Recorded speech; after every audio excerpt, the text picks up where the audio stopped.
오늘 우리에게 주시는 하나님의 말씀은 열왕기상 18장 18절부터 40절까지의 말씀입니다. 엘리야가 모든 백성을 향하여 이르되 내게로 가까이 오라. 백성이 다 그에게 가까이 가매 그가 무너진 여호와의 제단을 수축하되 야곱의 아들들의 지파의 수요를 따라 엘리야가 돌 12개를 치하니 이 야곱은 옛적에 여호와의 말씀이 임하여 이르시기를 내 이름을 이스라엘이라 하리라 하신 자더라. 그가 여호와의 이름을 의지하여 그 돌로 제단을 쌓고 제단을 돌아가며 곡식종자 두세 알을 둘 만한 도랑을 만들고 또 나무를 버리고 송아지의 각을 떠서 나무 위에 놓고 이르되 통넷에 물을 채우다가 번제물과 나무 위에 부으라 하고 또 이르되 그리하라 하여 다시 그리하니 또 이르되 세 번째로 그리하라 하여 세 번째로 그리하니 물이 제단으로 두루 흐르고 도랑에도 물이 가득 찼더라. 저녁 소제 드릴 때에 이르러 선지자 엘리야가 나아가서 말하되 아브라함과 이삭과 이스라엘의 하나님 여호와여, 주께서 이스라엘 중에서 하나님이신 것과 내가 주의 종인 것과 내가 주의 말씀대로 이 모든 일을 행하는 것을 오늘 알게 하옵소서. 여호와여, 내게 응답하옵소서. 내게 응답하옵소서. 이 백성에게 주 여호와는 하나님이신 것과 주는 그들의 마음을 되돌이키심을 알게 하옵소서 하며 이에 여호와의 불이 내려서 번제물과 나무와 돌과 흙을 태우고 또 도랑에 물을 핥은지라. 모든 백성이 보고 엎드려 말하되 여호와 그는 하나님이시로다. 여호와 그는 하나님이시로다 하니 엘리야가 그들에게 이르되 바알의 선지자를 잡되 그들 중 하나도 도망하지 못하게 하라 하며 곧 잡은지라. 엘리야가 그들을 기손 시내로 내려다가 거기서 죽이니라. 우리 선한목자교회 성도님들 정말 주님의 이름으로 사랑하고 축복합니다.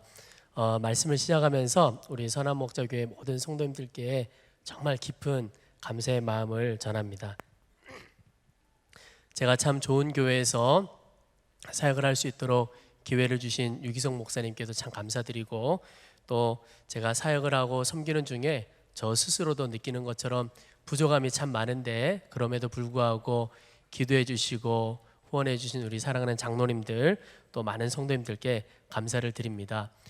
좋은 목회자가 교회를 또 성도들을 잘 세워가는데 또 때때로는 성숙한 성도들이 목회자 한 사람을 세워가는 일도 있다, 그런 이야기를 들었는데 제가 꼭 그런 경우인 것 같습니다. 제가 이렇게 사역할 수 있도록 우리 모든 성도님들이 때로는 인내해 주시고 또 기도해 주시고 너무너무 감사를 드립니다. 혹 제가 10여 년 가까이 선한목자교회에서 사역을 하면서 저로 인해서 마음에 아픔이 있거나 또 섭섭함이 있거나 하신 분들이 혹 있으시다면 이 시간을 빌어서 용서를 구합니다. 주님의 마음으로 용서해 주시기를 부탁을 드립니다. 저는 돌이켜보니까 평생 선한목자교회와 우리 성도님들에게 빚을 참 많이 진 것 같습니다. 사랑의 빚을 졌고 또 기도의 빚을 졌습니다. 이 빚을 갚는 길이 있다면 이제 제가 주님이 기뻐하시는 목사가 되고 또 제가 섬기는 교회가 하나님께서 기뻐하시는 교회가 되는 것이라고 생각을 합니다. 앞으로 저의 사역은 한마디로 하면 빚 갚는 사역이라고 말할 수 있겠습니다. 다시 한번 모든 성도님들께 감사를 드립니다. 제가 유기성 목사님을 만난 게 참 하나님의 은혜요 복인데요. 제가 청년 때 유기성 목사님을 만났습니다. 목사님 통해서 하나님에 대해서 더 알아가고 믿음에 대해서 눈뜨고 하나님의 교제에 대해서 눈뜨고 그런 은혜를 누렸습니다. 또 저희 교회 젊은이 교회가 있는 것처럼 청년교회를 처음에 창립할 때 함께 창립하는 일에 동참도 하고 또 그 교회를 아주 기쁨으로 섬겨가는 은혜도 누렸습니다. 제가 목사님과 지내면서 받은 은혜가 많지만 그 중에 기억나는 것, 아주 기억나는 것 하나가 있다면 바로 제가 예배의 감격, 예배의 은혜를 참 많이 누렸다는 것입니다. 목사님과 함께 예배를 때 청년 때 주일 예배가 그렇게 기쁘고 감격적일 수가 없었습니다. 한 주가 그런 것이 아니고 매주가 그랬습니다. 그래서 예배를 시작할 때 찬양을 하는데 매주마다 그 찬양이 너무너무 짧게 느껴지는 겁니다. 그리고 말씀이 그렇게 꿀송이처럼 달고 말씀을 하다가 이제 기도합시다 그러시는데 말씀을 하다가 끊는 것 같은 느낌이 너무너무 많이 들었습니다. 그리고 이제 예배 마지막에 축도를 하시게 되는데 축도를 하실 때 벌써 다음 주 예배가 그렇게 기다려지는 거예요. 그래서 목사님께 목사님 저희 교회 예배가 너무 짧은 것 같습니다. 찬양도 좀 길게 하고 말씀도 좀 길게 하시면 좋겠습니다. 그렇게 말씀드린 적도 있습니다. 그렇게 예배를 드리는데 놀라운 것은 그 주일날만 기쁘고 감격적인 것이 아니라 그렇게 예배드리며 살아가는 매일매일이 기쁨이었습니다. 교회에서 섬기는 섬김, 기도, 봉사 이런 게 기쁨일 건 말할 것도 없고 일상의 모든 삶에서 공부하고 학교에서 친구들을 만나고 여러 가지 일을 하고 가정에서 있는 모든 것들이 제게 기쁨이었습니다. 돌이켜보니까 그 예배에 하나님의 불이 임하고 하나님의 은혜가 충만했던 것 같아요. 그 은혜가 제 10년 가운데도 흘러왔던 것이죠.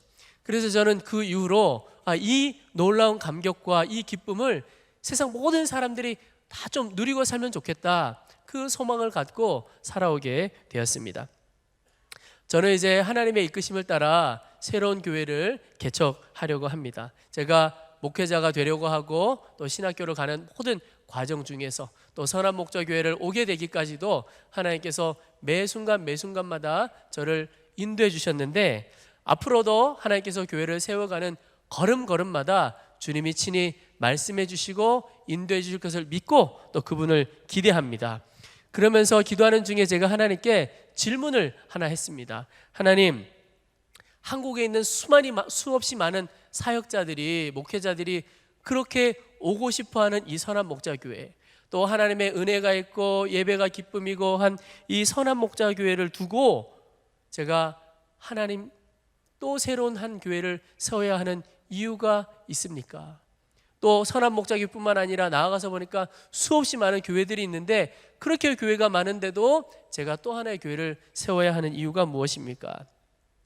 그때 하나님께서 저에게 주신 마음이 선한 목자교회도 있고 아직 세상에 많은 교회가 있어도 그러나 여전히 아직 세상에는 머뭇거리는 사람이 많이 있다라고 하는 것이었습니다. 엘리야가 바알 선지자들, 아세라 선지자들을 갈멜산으로 모았을 때 이스라엘 백성들도 함께 다 이게 무슨 일인가 해서 다 몰려들었습니다. 그렇게 몰려든 이스라엘 백성들을 향해서 엘리야가 아주 외치는 외침이 하나가 있습니다. 그게 뭐냐면 너희가 어느 때까지 둘 사이에서 머뭇머뭇하려느냐. 여호와가 만일 하나님이면 그를 따르고 바알이 만일 하나님이면 그를 따를지니라. 아합의 시대, 엘리야의 시대에도 하나님과 바알 사이에서 머뭇거리는 사람이 그렇게 많았던 것처럼 이 시대에도, 우리가 살아가는 이 시대에도 하나님과 바알 사이에서 머뭇거리는 사람이 여전히 많이 있습니다. 여러분, 머뭇거린다는 게 뭘까요? 머뭇거린다는 것은 하나님 한 분만으로 충분하지 않은 겁니다. 하나님 한 분만으로 만족이 되지 않는 거예요. 그래서 나를 만족시킬 것, 충분한 것, 다른 무언가를 더 찾아가고 더 그거 붙들고 살아가는 것입니다. 하나님에 대한 온전한 믿음, 아들까지 내어주신 그 하나님의 사랑에 대한 완전한 믿음이 없어서 여전히 걱정하고 염려하고 두려움 가운데 사로잡혀 살아가는 것이 바로 머뭇거리며 살아가는 것입니다. 하나님을 알지 못하는 사람들은 당연히 머뭇거리는 사람들입니다. 하나님을 알지 못하니까 쫓아갈 게 바울밖에 없는 겁니다. 영적으로 머뭇거리는 것이지만 이분들은 그냥 바울 쫓아, 세상 성공 쫓아 살아가는 것입니다. 일평생 그렇게 살아가지만 마음에 행복도 없고 평안함도 없고 늘 마음속에 어둠만 있는 것이죠. 여러분, 세상의 성공이 우리 심령에 완전한 평안을 주지 못합니다. 세상의 성공이 우리에게 완전한 행복을 주지 못합니다. 바알이 우리에게 안식을 줄 수 없다, 이런 뜻입니다. 그런데도 우리는 바알이, 세상이 우리에게 행복을 주고 평안함을 줄 줄로 알고 그건 막 쫓아갑니다. 성공하면 또 다른 성공을 찾고 바알, 또 다른 바알 계속해서 쫓아 살아갑니다. 그게 바로 머뭇거리며 사는 것이죠. 참 안타까운 것은요, 심지어 교회 안에도 머뭇거리는 사람들이 있다는 것입니다. 예수님을 믿는다고 하는데 온전히 믿는 게 아니에요. 그래서 예수님도 필요하지만 세상 것도 필요해요. 예배도 드리지만 세상도 예배해요. 그렇게 살아가는 것입니다. 그러니까 예수님을 믿는다고 하는데도 마음에 그늘이 있고 어두움이 있고 눌림이 있는 것이죠. 하나님 한 분만으로 충분한 사람은 늘 그 마음에 감사가 있고 기쁨이 있고 평안함이 있고 찬송이 있습니다. 여러분은 지금 머뭇거리고 있지는 않으십니까? 오늘 이 시간에 우리의 심령을 한번 점검해 보았으면 좋겠습니다. 여러분, 여전히 세상에는 영적으로 머뭇거리는 사람이 많이 있고 또 심지어 교회 안에도 머뭇거리는 사람이 있고 우리 자신이 그런 사람일 수 있습니다. 그런데 그 세상에 그런 머뭇거리는 영혼에 필요한 것이 있습니다. 그게 뭐냐? 바로 하나님의 불입니다. 하나님의 불이 우리에게 필요한 것이에요. 하나님의 불이 내렸을 때 어떤 일이 일어나나요? 오늘 38절에 보면 여호와의 불이 내려서 번제물과 나무와 돌과 흙을 태우고 또 도랑의 물을 얕은지라. 하나님께서 내리신 불이 얼마나 강력했으면 다 태워버렸다는 거예요. 돌까지 태워버렸다는 겁니다. 여러분, 이렇게 하나님의 불이 임하면 변화가 일어납니다. 하나님의 불이 임하면 치유가 일어납니다. 우리가 여전히 죄에 눌려 살아가고 염려와 근심에 눌려 살아가고 또 삶에 우리가 지고 가야 할 짐들이 있지요. 그 무게에 눌려서 힘없이 살아가는 우리가 있습니다. 그런 모든 사람에게 하나님의 불이 임하면 그는 변하게 되어 있습니다. 담대해지고요, 평안해지고 기쁨이 있고 감사가 흘러나오게 되는 것이죠. 그럼 마치 돌 같아서 변화되지 않을 것 같은 내 영혼이 그럴 수도 있고 내 주변에 그런 사람들이 있을 수 있고 그래도 하나님의 불이 임하면 변화되는 것입니다. 그래서 여러분, 우리에게 하나님의 불이 필요합니다. 여러분, 우리 가정에 하나님의 불이 필요하고 우리 자녀들에게 하나님의 불이 필요하고 우리가 밟고 우리가 만나는 그 모든 곳에 하나님의 불이 필요한 것입니다. 여러분, 저는 교회와 성도들이 하나님의 불을 경험하고 그 하나님의 불이 임하도록 기도하도록 하나님께서 다 부르셨다고 믿습니다.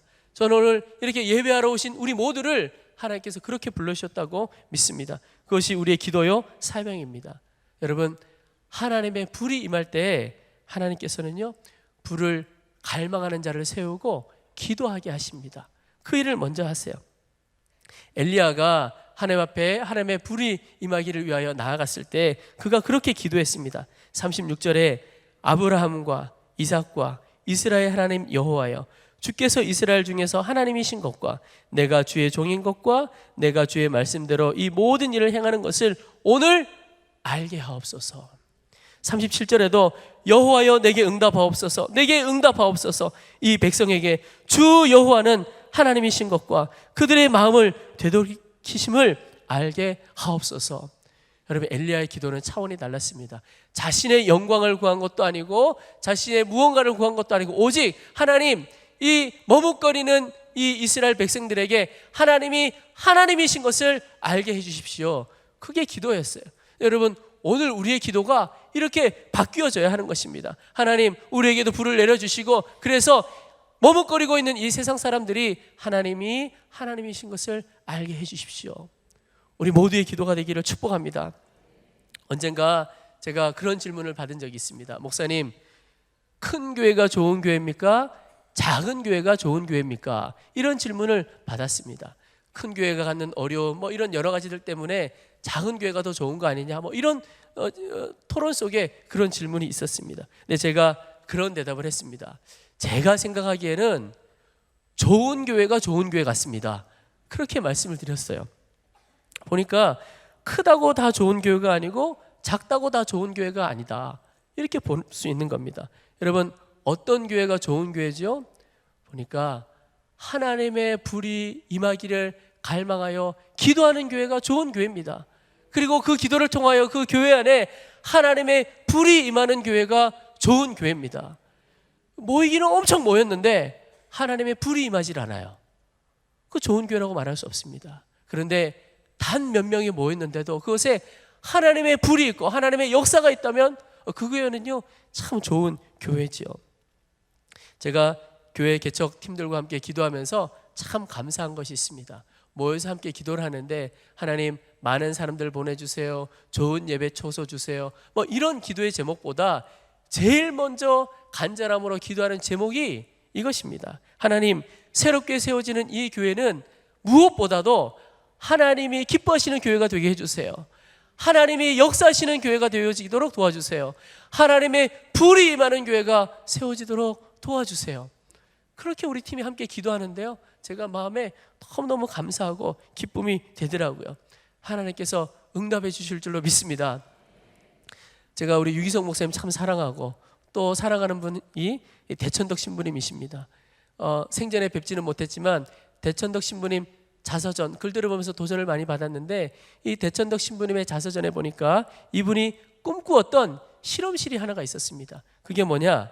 한 개인과 하나님과의 관계 속에 믿음이 실험되고 증명되는 것, 그리고 개인과 다른 그리스도인과의 관계 속에서 믿음이 증명되고 실험되는 것, 그리고 기독교 공동체, 그리고 예수님을 알지 못하는 바깥 세상과의 관계 속에 믿음이 실험되고 증명되는 그 실험실에 대한 꿈을 꾸셨더라고요. 근데 제가 그 글을 읽다가 하나님의 불이 이 실험실마다 임하겠다, 그런 마음이 들었습니다. 그 말은 하나님이 이 시대에 주님을 믿는 한 개인에게 하나님의 불을 내려주시고, 또 성도들의 모임, 교회와 가정 가운데 하나님께서 불을 내려주시고, 또 그것으로 끝이 아니고 하나님의 교회와 하나님을 알지 못하는 세상과의 관계 속에서도 하나님께서 불로 임해 주시겠다 하는 소원과 믿음이 생겼습니다.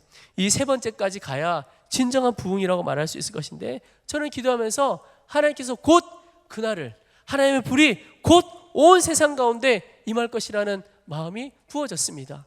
여러분, 때때로 보면 저곳에는 하나님의 역사가 없을 거야, 저곳에는 하나님의 불이 임하기 어려울 거야, 이렇게 생각할지 모릅니다. 그러나 그 어떤 곳에서도 아무리 악하고 굳어져 있어도 그곳에는요 하나님의 불이 임하게 되는 것입니다. 기도하는 자를 통하여 그 일을 행하십니다. 여러분, 오늘 하나님의 불이 임했던 곳이 어떤 것이죠?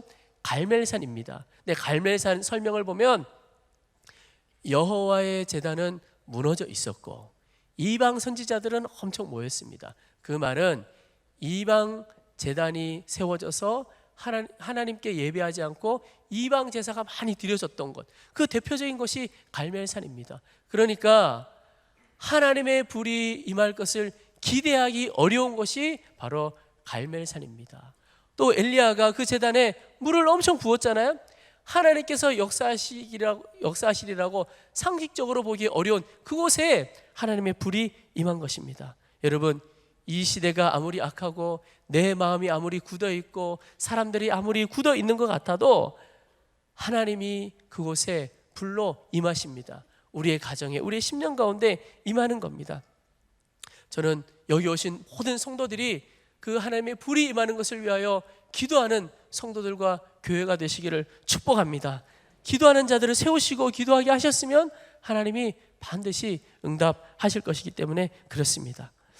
하나님의 불이 임하기를 위해서 기도하면서 또한 우리가 해야 할 것이 있습니다. 그것은 바로 무너진 여호와의 제단을 수축하는 일입니다.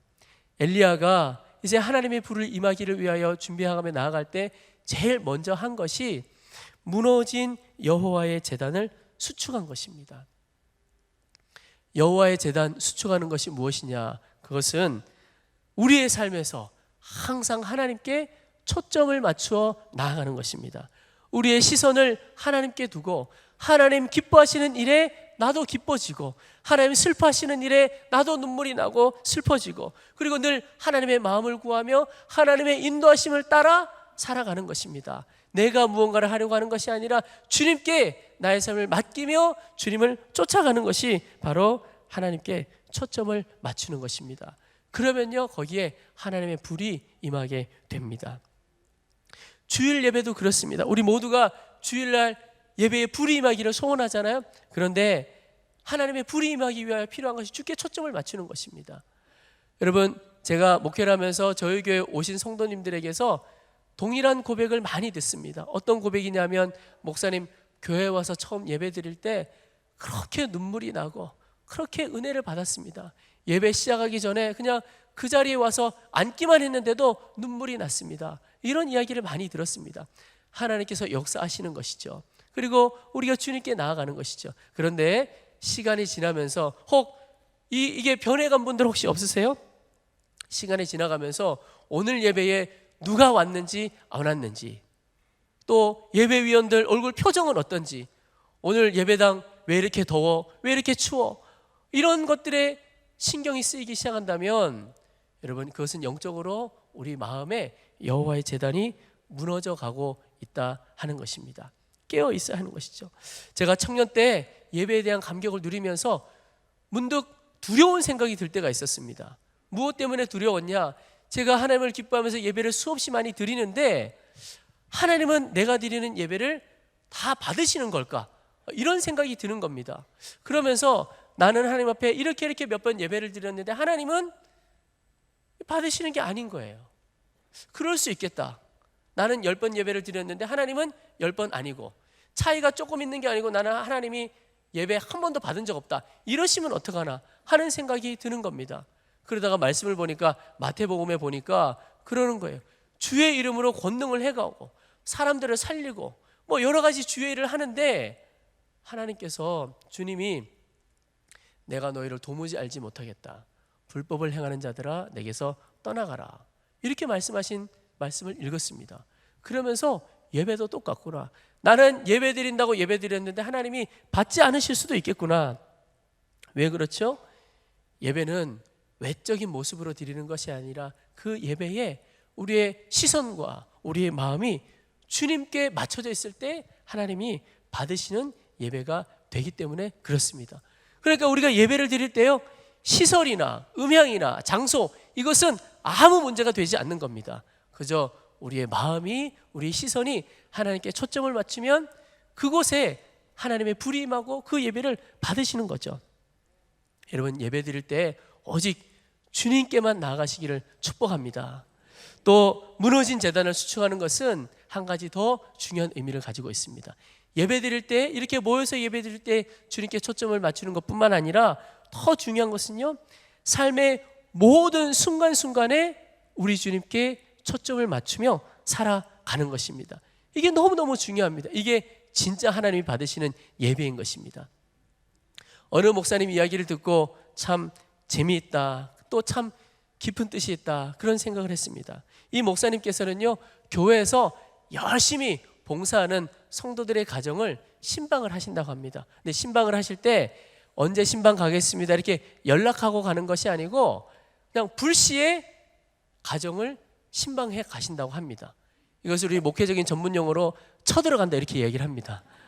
근데 이 목사님이 막 신방을 그렇게 막 쳐들어가시는 거예요. 그런데 교회에서는 열심히신데 집에 쳐들어갔는데 집이 엉망인 거예요. 청소도 안 돼 있고 설거지는 산더미처럼 쌓여 있고 먼지가 있고 막 이러면 이 목사님께서 왜 이러세요? 뭐 이런 이야기 안 하고 그냥 딱 한마디 선포하고 오신다고 합니다. 뭘 선포하느냐? 집사님, 앞으로 교회 봉사 3개월 금지, 딱 이렇게 말씀을 하신다는 거예요. 여러분 괜찮으세요? 여러분은 혹시 여기 계신 분들 중에 3개월 봉사 금지 이럴 분 있으신지 모르겠습니다. 제가 보니까 그 목사님은 교회에서 섬기는 것 참 중요하지만 모든 삶에서, 특히나 가정에서 주님께 초점을 맞춰 사는 게 훨씬 중요하다, 그 이야기를 하고 있는 거예요. 제가 신방을 하다가 때때로 안타까운 이야기를 들을 때가 있습니다. 교회에서 중직으로 또 교회에서 열심히 섬겨 가셨는데, 목사님, 저희 자녀들이 요즘 영적으로 좀 방황하고 있습니다. 교회를 나가지 못하고 있습니다. 그래서 너무 안타까워서 집사님, 권사님, 어떻게 해서 그렇게 됐습니까? 물으면 그분들이 스스로 고백을 하세요. 목사님, 저희가 교회 헌신하고 봉사 열심히 하느라고 그 아이를 미처 잘 돌보지 못했습니다. 사춘기를 지나가는 아이에게 엄마의 관심이 필요하고 아빠의 사랑이 필요한데 교회에 와서 열심히 섬기느라고 그 아이를 제대로 돌보지를 못했다는 거예요. 그러면서 부끄럽지만 그렇게 고백을 하세요. 이것은 교회에 와서는 예배 드리는 삶을 살았을지 모르지만 가정에서는 예배자가 아니었다, 이런 뜻이지요. 너무 가슴이 아프다. 여러분, 어제 한 집사님이 저에게 연락을 주셨습니다. 이제 새롭게 세워지는 교회에 함께 참여하고 싶으시다는 거예요. 그런데 속장님께서 그러셨다는 거예요. 개척교회 가면 할 일이 엄청 많은데 몸이 좀 약해가지고 괜찮겠냐 그러셨다는 거예요. 그래서 제가 그분께 말씀을 드리기를, 집사님, 제가 드리는 말씀을 잘 들으십시오. 제가 저희 교회에 꼭 오라고 드리는 말씀은 아니고요, 잘 들어보십시오. 저는 집사님께서 주일에 오셔서 참 기쁨으로 예배 드리고 또 은혜 받아서 주중에는 그 주님을 붙들고 가정을 잘 섬기는 것이 훨씬 더 중요하다고 생각합니다. 교회에 와서 봉사하고 헌신하는 것 참 중요하지만 그것 때문에 가정을 소홀히 한다면 하나님께서 그것을 기뻐하실까요? 집사님, 저는 하루만 나와서 예배드리고 교회 봉사 아무것 안 해도 주중에 나머지 6일 주님을 붙들고 주님의 마음으로 주님을 따라 살면 그게 더 하나님 기뻐하시고 거기에 하나님의 불이 있다고 생각합니다.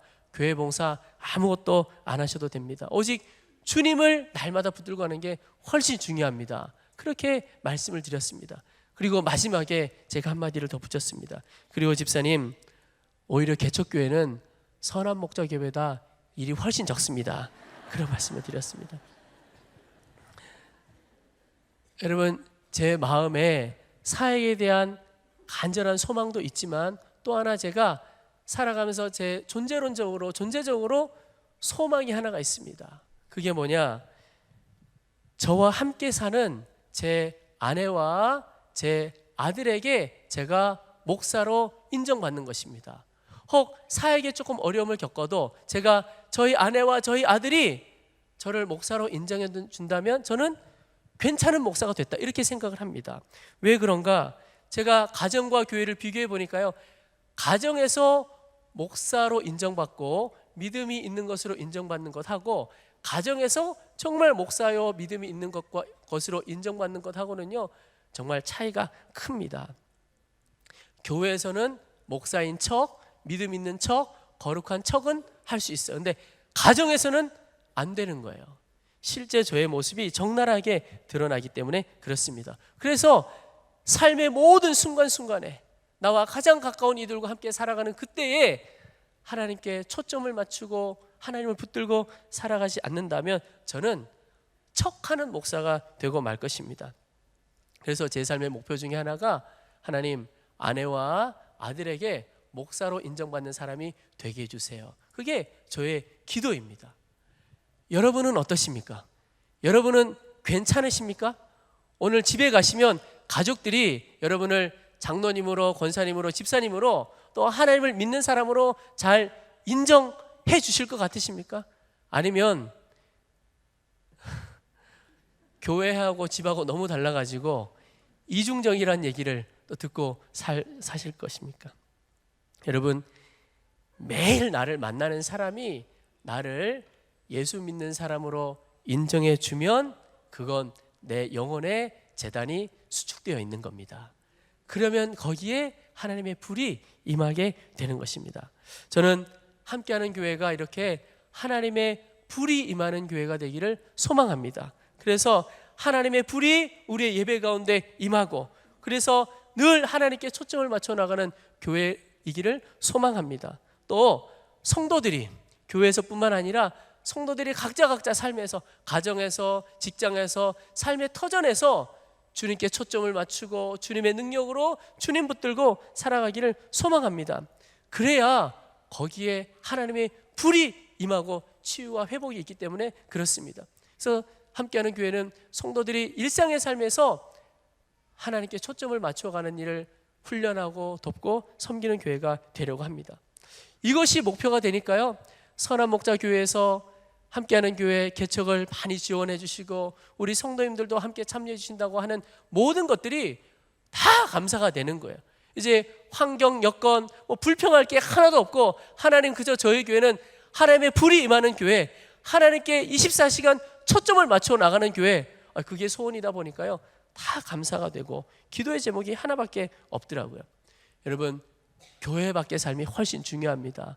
여기서는 꾸밀 수가 있어요. 그런데 나아가서는 꾸밀 수가 없습니다. 엘리야가 제단 쌓는 거 보면서 제가 도전받은 것이 하나 있는데요, 엘리야가 제단을 쌓을 때 32절에 보면 그가 여호와의 이름을 의지하여 이렇게 기록되어 있더라고요. 저는 그렇구나. 하나님의 교회를 세워가고 무너진 여호와의 제단을 수축하고 하나님의 불을 경험하기 위하여 내가 할 것이 여호와 하나님의 이름을 의지하는 것, 그분만 의지하는 것, 그것밖에 없구나 하는 도전이 되었습니다. 여러분, 제가 무슨 능력이 있어서 하나님의 교회를 세워가겠습니까? 주님이 하시는 거죠. 저는 주님을 의지하고 나아가는 거죠. 기도하면서 말씀을 준비하면서 작년 봄 성지순례 갔던 기억이 났습니다. 작년 봄에 성지순례 갔을 때 유기성 목사님 네 분은 안식년이어서 먼저 이스라엘에 가 계시고, 그래서 저희 성지순례 팀이 가서 그곳에서 목사님 네 분과 함께 만나서 주님의 흔적을 이곳저곳을 다녔습니다. 늘 가는 곳마다 감격이었는데요, 우리 유기성 목사님 늘 그러하듯이 앞장서서 뚜벅뚜벅 가시고, 우리 함께 갔던 성지순례 팀은 그 뒤를 졸졸졸 쫓아가시고, 또 졸졸졸 쫓아가다가 옆으로 또 새는 분이 있거든요. 그러면 저는 맨 뒤에서 목동처럼 그분을 이렇게 다시 제자리로 오게 하셔서 하고 또 이렇게 함께 다녔습니다. 그런데 늘 기쁨으로 이렇게 다녔지만 제 마음에 좀 부담이 하나가 있었습니다. 눌림이 하나가 있었습니다. 이게 뭐냐면 선한목자교회에 와서 사역을 오래 하고 또 지내다 보니까 하나님, 앞으로 저의 목회의 길은 어떻게 되겠습니까? 그리고 또 하나는, 하나님, 제가 이렇게 선한목자교회에서 사역을 하는데 하나님께서 저를 지금 통하여 일하고 계신 것 맞나요? 그런 마음이 드는 거예요. 하나님이 저를 통해서 일하시는 것에 대한 확신이 조금씩 무너져 가더라고요. 답답함이 있었습니다. 그런데 어느 날 예수님이 세례를 받으시던 세례터를 방문을 했습니다.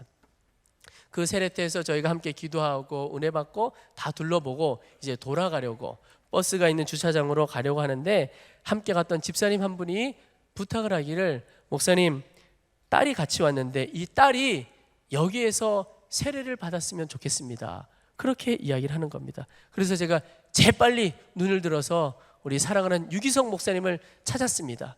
근데 저희 유기성 목사님 늘 그러하듯이 먼저 앞장서서 가셔서 사라지고 안 계신 거예요. 그래서 제가 그 집사님께, 집사님, 저희 일정상 이제 빨리 출발을 해야 되는데 유기성 목사님을 다시 모셔와서 세례하고 돌아가기에는 좀 어려울 것 같습니다. 그렇게 죄송하다고 말씀을 드렸더니 그 집사님께서 저에게, 유기성 목사님이 꼭 세례 안 하셔도 되니까 목사님이 세례 베풀어 주시면 어떨까요? 그래서 제가 세례를 해도 된다면 저는 영광이지요. 그리고는 주님이 세례 받으셨던 그 자리에서 제가 한 소녀에게 문답을 하고 그 요단강 물로 세례를 베풀었습니다. 그 아이와 엄마가 참 기뻐했습니다. 그런데 더 기뻤던 사람은 제 자신이었습니다. 세례를 베풀면서 하나님이 나를 지금 쓰시고 있는 건가? 나의 앞길은 어떻게 될 것인가? 이런 마음 때문에 무거웠는데, 그 세례를 베풀면서 주님이 제게 주셨던 말씀이 이제 되었느냐 하는 것입니다. 너를 부른 것이 나고 너를 쓰는 것이 나고 여전히 계속해서 쓰고 있는데 너는 왜 믿지 못하며 의심하느냐? 그러면서 하나님이 이제 네가 할 것은 너를 부르고 너를 쓰시는 그 하나님을 온전히 의지하고 그분께 맡기고 나아가기만 하면 되는 것이다. 일은 내가 하는 거야. 여러분, 혹시 여러분 가운데 이런 눌림이 있으신 분 있으십니까?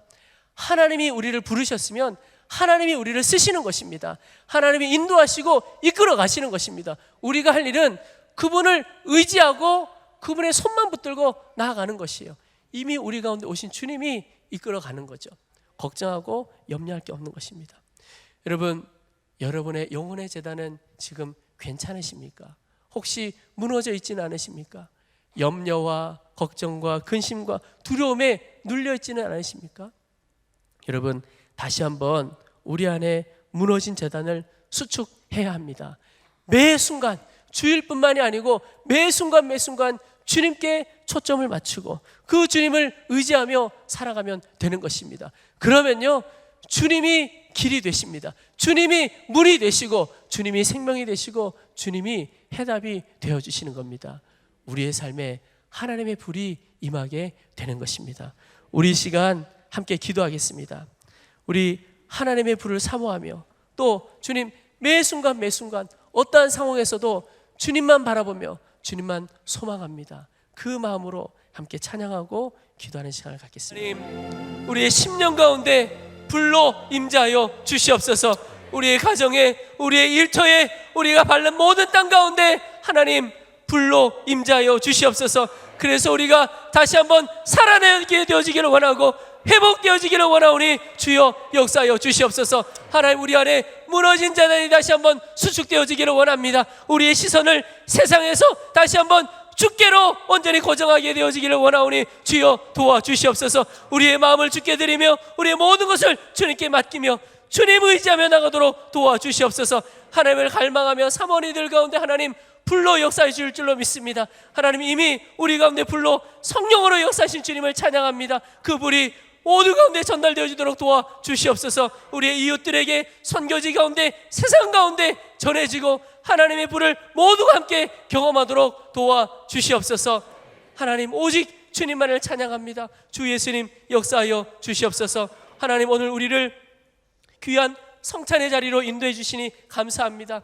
이미 우리와 함께 하신 그 주님을 경험하는 시간이 되어지도록 도와주시옵소서.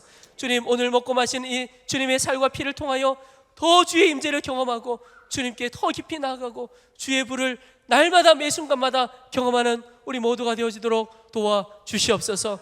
주님의 크신 이름을 찬양하며 예수님의 이름으로 간절히 기도합나이다.